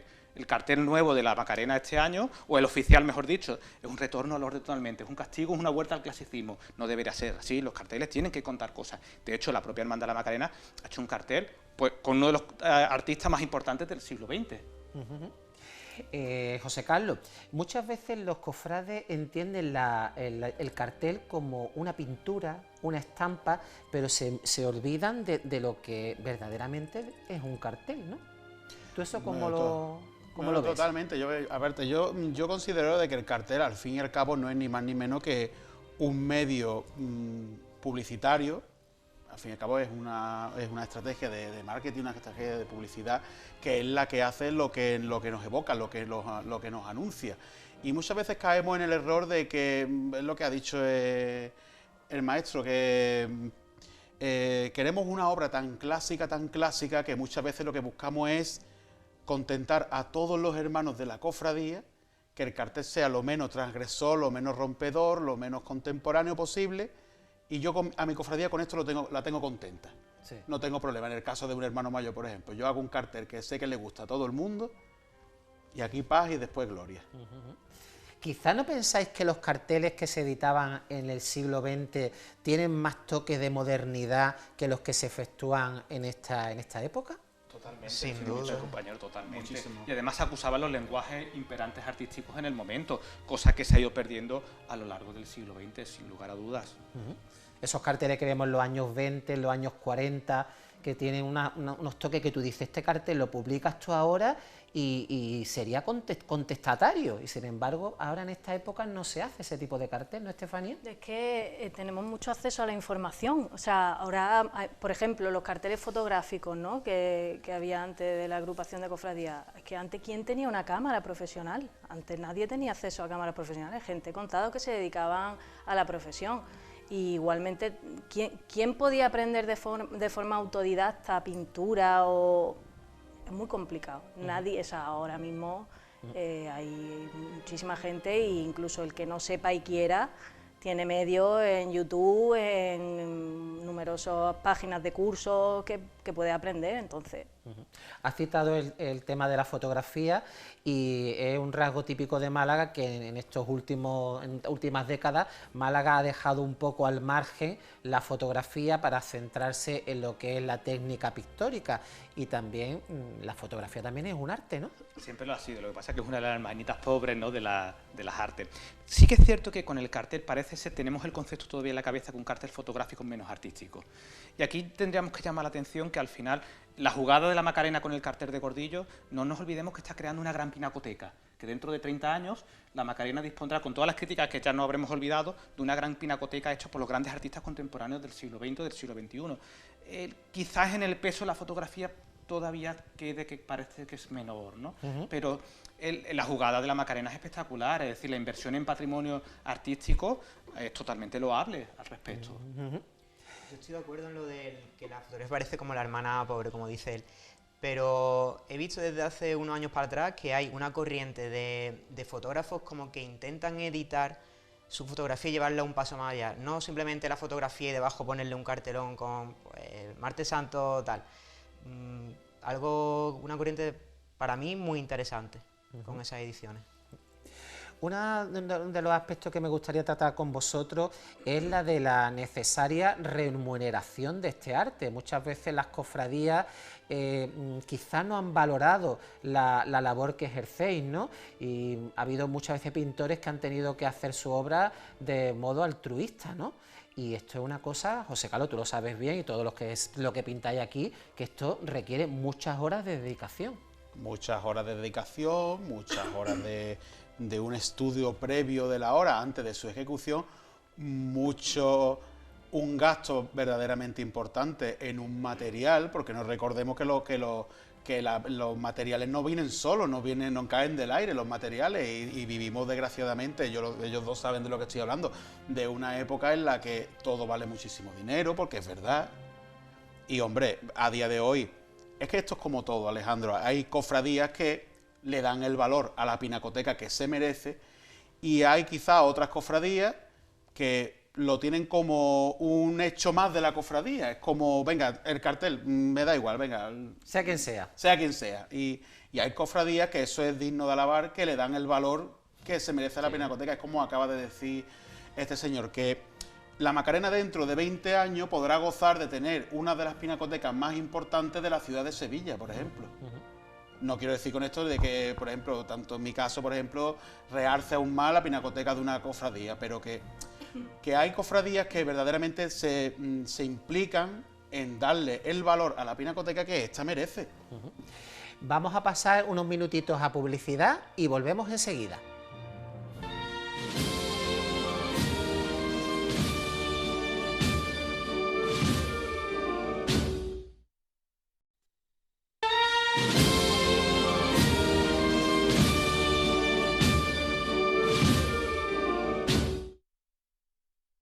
Retomamos nuestra tertulia que está analizando la cartelería cofrade, y estábamos hablando con José Carlos Torres del tema de la necesaria remuneración de los pintores, ¿no?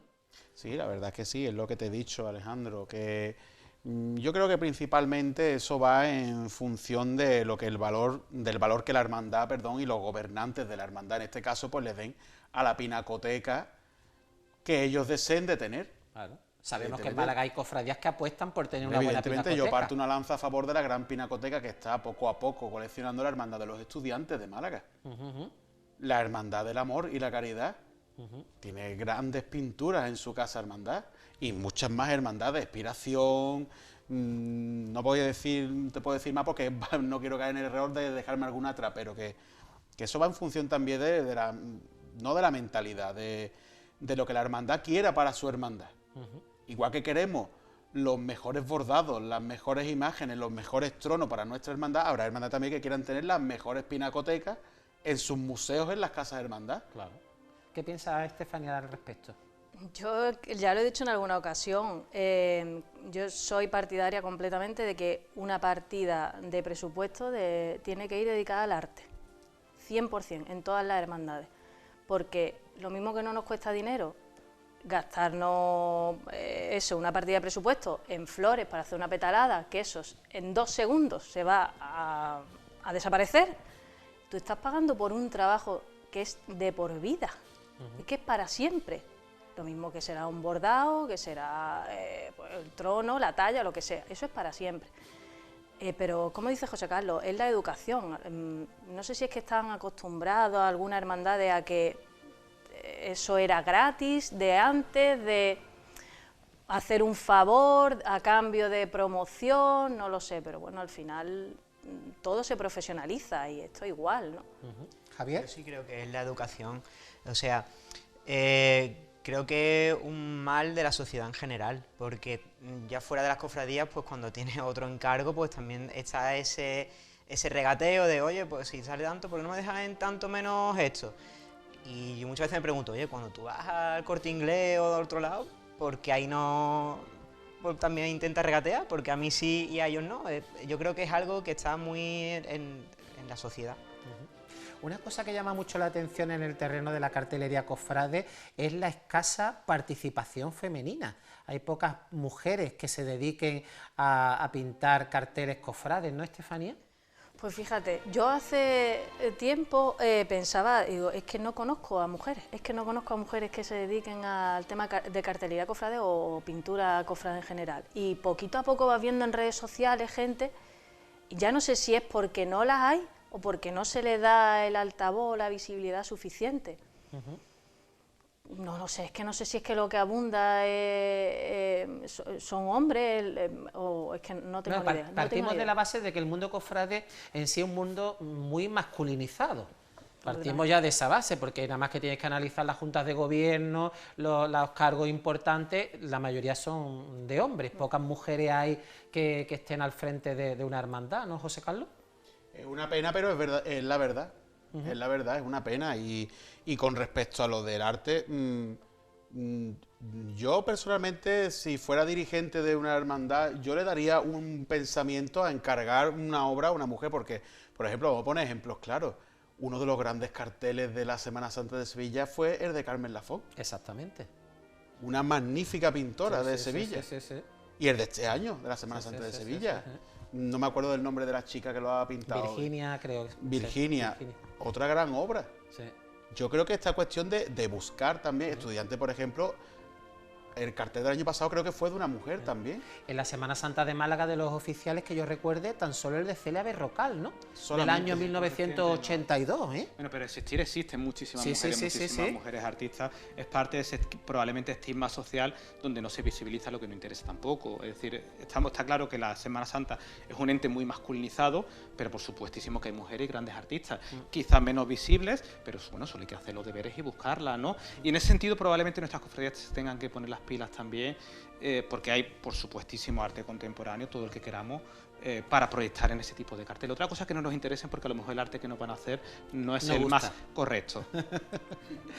Hemos hablado en esta tertulia, lo que llevamos de tertulia, mucho del cartel de la Macarena de este año, de la Hermandad de la Macarena, hecho por Gordillo, ¿no? Ha habido carteles que a lo largo de estos años han generado cierta controversia.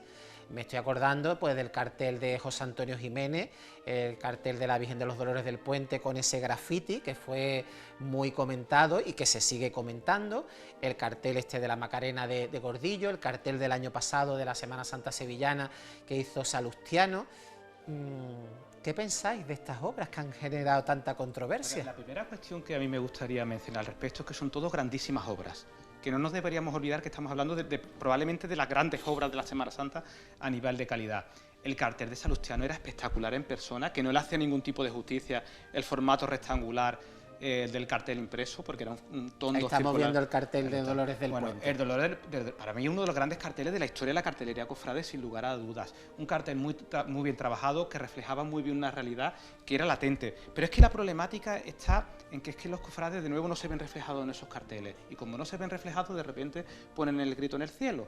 Y esto no debería ser así, porque el cartel del año pasado de Sevilla ha conllevado que el de este año sea una reacción un retorno al orden. Y eso me preocupa porque eso pasa en tiempos de crisis, pasa en tiempos de guerra, que de repente una sociedad totalmente convulsa en los años siguientes busca ese retorno al orden. Y creo que el cartel de este año, la Semana Santa de Sevilla, es un castigo total a la historia de la cartelería.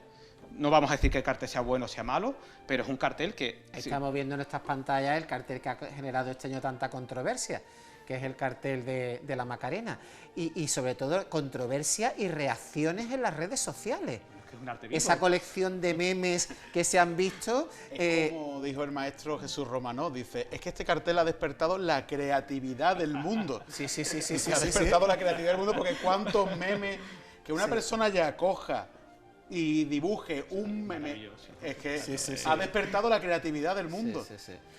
Nos da a entender que la Semana Santa, como dice el profesor Parada, es un ente vivo que se sabe adaptar a cualquier circunstancia, ¿no? Yo lo que pienso es eso, ¿qué esperamos? O sea, la hermandad no sabía lo que hacía Gordillo, porque tú entras en su página web y todo es en una misma línea, ¿eh? No.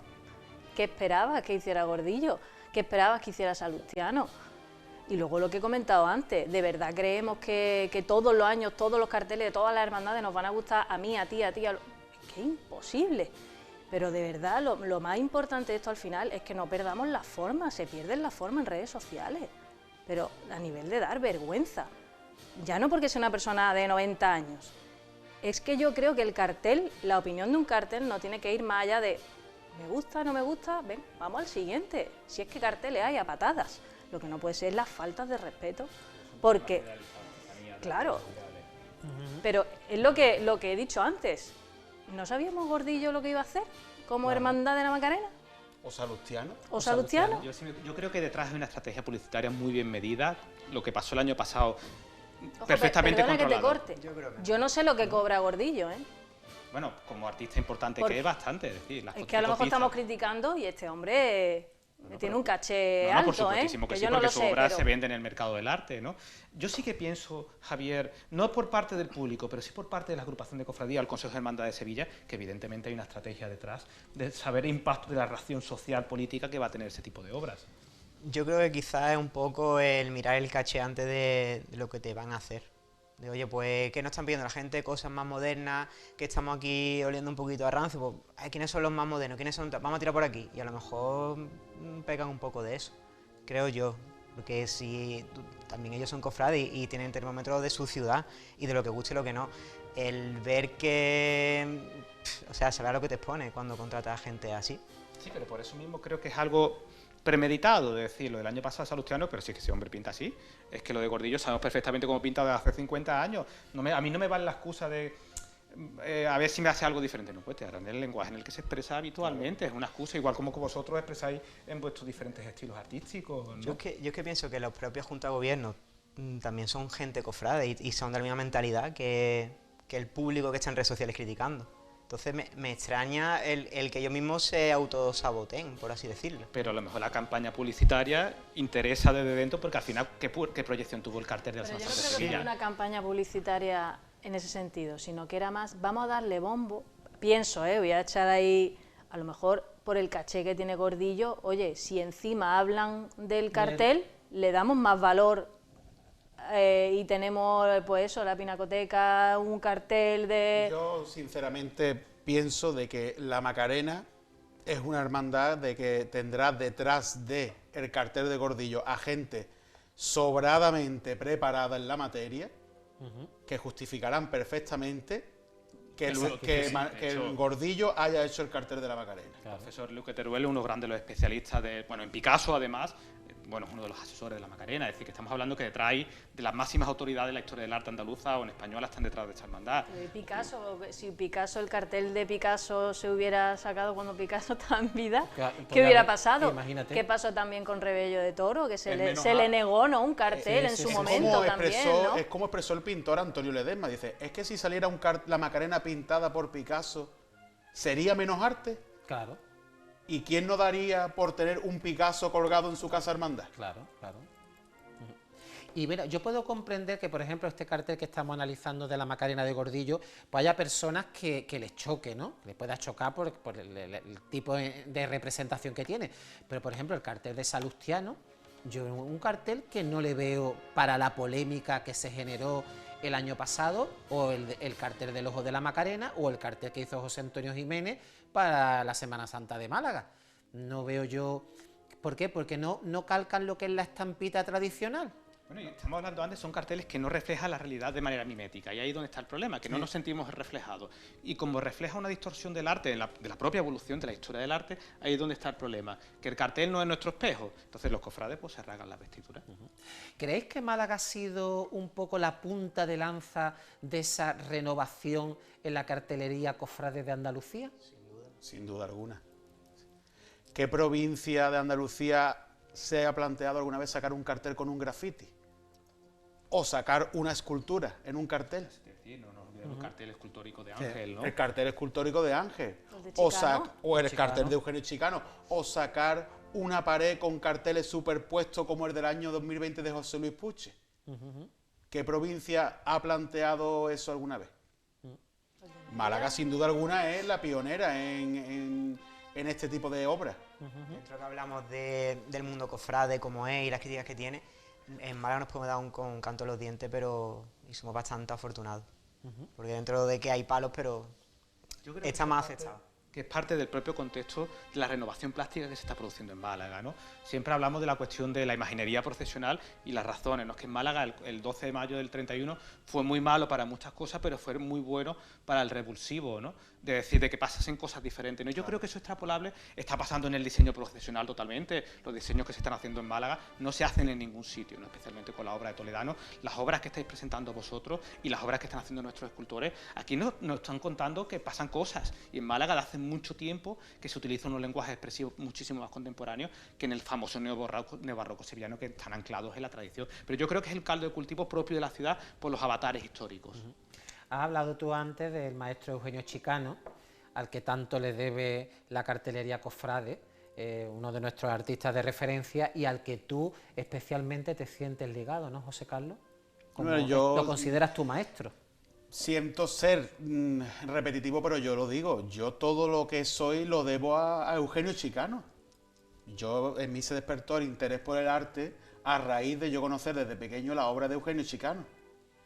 ¿Y Eugenio Chicano qué aportó a la cartelería para hacerlo? Yo creo que Eugenio Chicano es como hemos hablado en otras veces. Eugenio Chicano fue un poco, cuando Málaga se estaba adormeciendo un poco en el tema de la cartelería, fue el que prendió la mecha para decir, que estamos otra vez aquí. Porque si analizamos los carteles posteriores a la obra del año 2001 de Eugenio Chicano, de ese primer plano de la Virgen de Gracia, con los labios rojos, que es un cartel que fue muy criticado y muy castigado también. Sí. ¿Qué es lo que vino después? Quizás, José Carlos, es que vamos a reivindicar aquí la figura de Eugenio Chicano. Hombre. No vamos a hacer comparaciones con otros autores que tienen museos en la ciudad, pero es que no se entiende que uno de los grandes renovadores de la plástica andaluza del siglo XX esté denostado totalmente. Con obras religiosas espectacular, podemos ver en alguna iglesia por Carranque lo que tiene, es decir, que tiene muchísima obra. El Salón de Trono de la Esperanza. El Salón de Trono de la Esperanza, que a lo mejor tampoco le hace justicia en ese sentido, ¿no? Pero porque por la propia exigencia de la cofradía y todas esas personas que se querían ver reflejadas. Hubo un periodista que cuando, a raíz de la muerte de Eugenio Chicano, escribió un artículo de opinión y el titular fue acertadísimo, porque dijo, menos flores y más arcayatas. Fíjate. Porque Eugenio Chicano no merece ser un pintor temporal en una sala expositiva. Totalmente. Merece el hueco que tiene que merecer en la ciudad. Pero bueno, eso son cuestiones políticas que ya... Pero una producción amplia, consolidada una vida entera. Muy amplia, una producción muy amplia. Es totalmente de acuerdo. Es decir, necesitamos reivindicar a nuestros artistas, igual que estamos reivindicando aquí en la mesa, pero los que ya no están también hay que hacerles hueco. Y en este caso estamos hablando de una de las grandes figuras del arte del siglo XX. Totalmente de acuerdo con vosotros. ¿Estás de acuerdo, Estefanía? Completamente. Vamos, es que voy a decir una cosa que es una barbaridad, pero es que el Nerva es el museo de Chicano actualmente. Sí, es verdad. Que Málaga no le haga un museo a Chicano y Nerva es que es su museo. Y muchas veces se conoce a Chicano por ir allí. Sí. Y yo recuerdo la exposición que hubo temporal ahí en el Museo de Málaga, ¿no? Hubo una en la aduana y ahora creo que iba a haber otra, ¿no? La agrupación, ¿no? Sí. Pero no sé, a mí es que me gusta tanto visitar, yo es que soy muy de Rebello de Toro, entonces a mí el Museo de Rebello de Toro de vez en cuando me gusta ir a visitarlo. Los chicanos pues no tenemos la suerte de eso, de vez en cuando poder ir, porque te inspira también para tus trabajos, ¿sabes? Hemos estado hablando del maestro chicano. ¿Qué artífices pasados y presentes destacaríais que os hayan influido en vuestra producción, y qué nos podía también destacar el profesor Paradas de estos artífices que él crea que puedan ser destacados? Vamos a empezar por ello, ¿no veis que...? Sí. A mí el que me abre el ojo completamente en el mundo de la cartelería es José Antonio. Creo que es el que hace carteles de verdad para mí, porque hace unas pinturas con una soltura en la pincelada, que es que a mí me parece tan difícil de lograr y tan buena, y luego también compagina ese don que tiene para la pintura con ese don que tiene para diseñar los carteles, que me parece admirable. Independientemente del anteriormente citado Eugenio Chicano, uno de los grandes referentes que yo tengo también a día de hoy es Francisco Naranjo Bertrán. Recordamos que Francisco Naranjo Bertrán nos retrotrae esos carteles que hemos visto en pantalla anteriormente, esos carteles de primeros de siglo, de los años 20, de los años 40, el dominio de las tintas planas, de la composición, me parece. Muy reconocido también. Y muy reconocido también. Otro muy reconocido que no ha podido venir hoy aquí a este programa es nuestro amigo Pablo Cortés del Pueblo. Sí. Igual, el uso del color, las composiciones, magnífico, de verdad. Martín España también. Martín España, con ese dominio tan peculiar del collage que tiene, y las obras tan simples y a la vez que llenan y evocan tanto a la vez, por ejemplo, en el cartel de la humildad de este año. Un cartel que en redes, ¿verdad?, que ha sido castigado, claro, en redes, pero que a mí me parece fantástico. Sí, sí, sí. A nadie se nos ocurre poner a la Virgen de la Merced y al San Juan Bautista bajo un palio de respeto. Y negro. Y negro. A eso se le ocurre a Martín España, nada más. Es que hay que verlo de cerca también, ¿eh? Sí. Los carteles pierden mucho en redes sociales, pierden muchísimo. Yo el tema de la cartelería, yo es que como no me dedico a cartelería, yo te puedo decir que en mi ámbito, a mí quien más me ha inspirado de primera hora ha sido Rebello de Toro, porque yo el trazo que parece que lanza el lápiz, esa caída de la ropa que tiene, me parece espectacular. Y luego los que yo he ido admirando, al final se han convertido en amigos míos, ¿entiendes? Y más los admiras porque te alegras de sus trabajos, bueno, José Carlos, Pablo, Prini también, Javi, se lo he dicho antes de entrar, porque conoces todo el trabajo que hay detrás. Y entonces cuando más los admira a ellos, ¿no? Yo no quiero olvidarme de Ricardo Gil y de Rubén Terriz, compañeros de Sevilla, que hablamos antes de lo complicada que es esa ciudad y que saben, creo, manejar muy bien esa dualidad de algo un poquito más moderno, como clásicos también de Sevilla, y me gusta mucho lo que hacen los dos. Quizás en este contexto, recogiendo todos los nombres que habéis mencionado, habría que destacar la obra de Raúl Berzosa por la proyección que tiene. Sí. Es una obra que funciona muy bien, que es una obra totalmente pictorialista. Lo que ha hecho en el Oratorio de las Penas no lo ha hecho nadie, es decir, ¿no?, la proyección que está teniendo en Roma, en Estados Unidos, en China, es decir, yo creo que ahora mismo probablemente sea el autor cofrade, el cartelista o el pintor religioso, vamos, por definirlo de una manera mucho más exacta, que más proyección tiene en el contexto, ¿no? Es una obra muy bien trabajada, muy bien compuesta, sabe aplicar el color, tiene muchísima personalidad, guste o no guste en ese sentido, pero no se le puede negar todas las cuestiones que estamos, incluso modernidad, porque su obra también adolece, o presenta, mejor dicho, perdón, muchísima modernidad, ¿no? Y deberíamos fomentar más ese tipo de cosas, porque el cartel, estamos hablando de vosotros, pero hay muchas más cosas que pintar. Y ahora que está tan de moda la antesala de la Macarena, espectacular, no todo lo que se ha hecho, pero es que en Málaga tenemos muchas cosas que hacer. Por desgracia, tenemos muchas de nuestras iglesias están vacías y necesitaríamos fresquistas o pintores que las llenasen al completo. No nos olvidemos también de reivindicar toda esa otra parte. Mencionabais el Salón de Tronos de la Esperanza, ¿no? Pero hay mucho por hacer. Y ahí hay aquí un buen caldo de cultivo para que todos los que dedicáis al arte religioso haya hueco.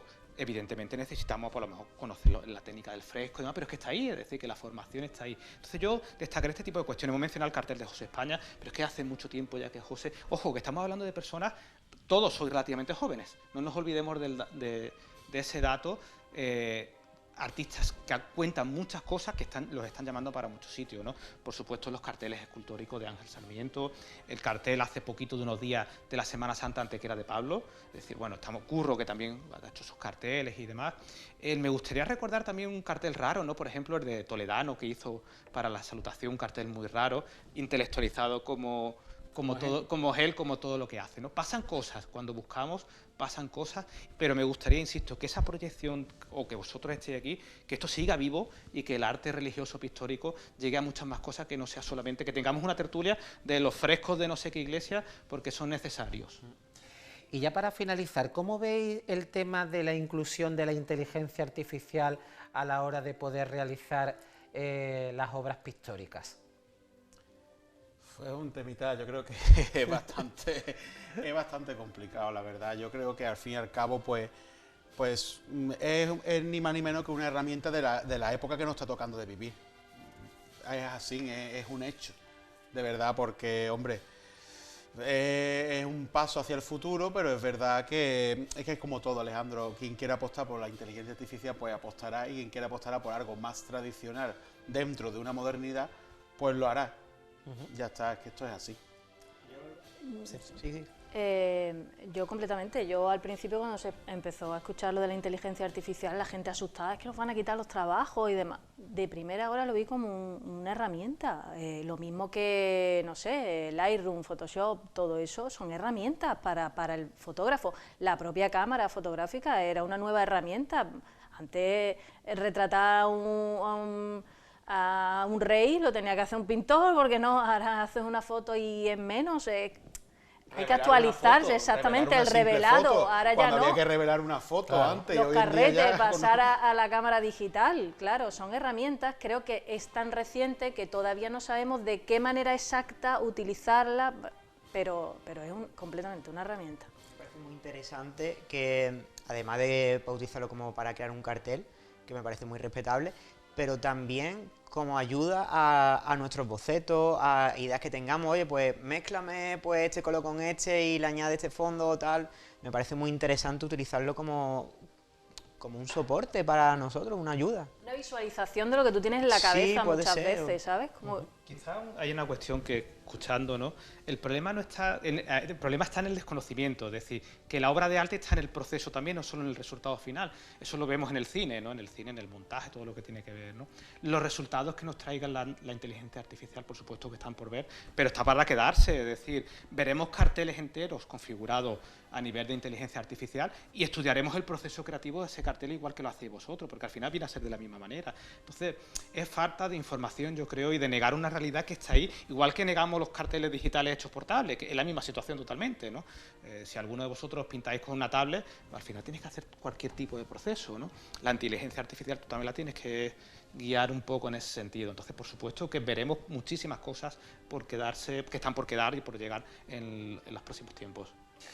Pues os agradezco a todos los aquí presentes esta interesante tertulia que hemos tenido sobre el panorama actual de la cartelería cofrade, y os deseo a los pintores que estáis aquí que tengáis una buena cuaresma, que sé que tú en tu caso tienes mucha obra todavía por presentar, y Javier también, que ha presentado ahora ya el cartel de la Cofradía de la Salud, y a Estefanía, que también la seguimos en las redes sociales, que no para tampoco de hacer trabajo. Muchísimas gracias a todos.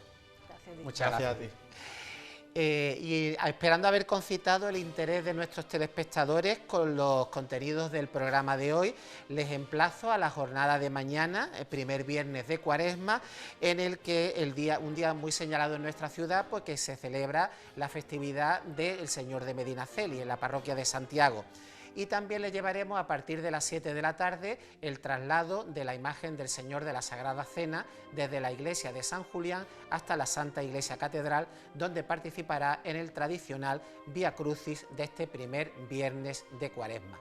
Hasta entonces, sean felices y muy buenas noches.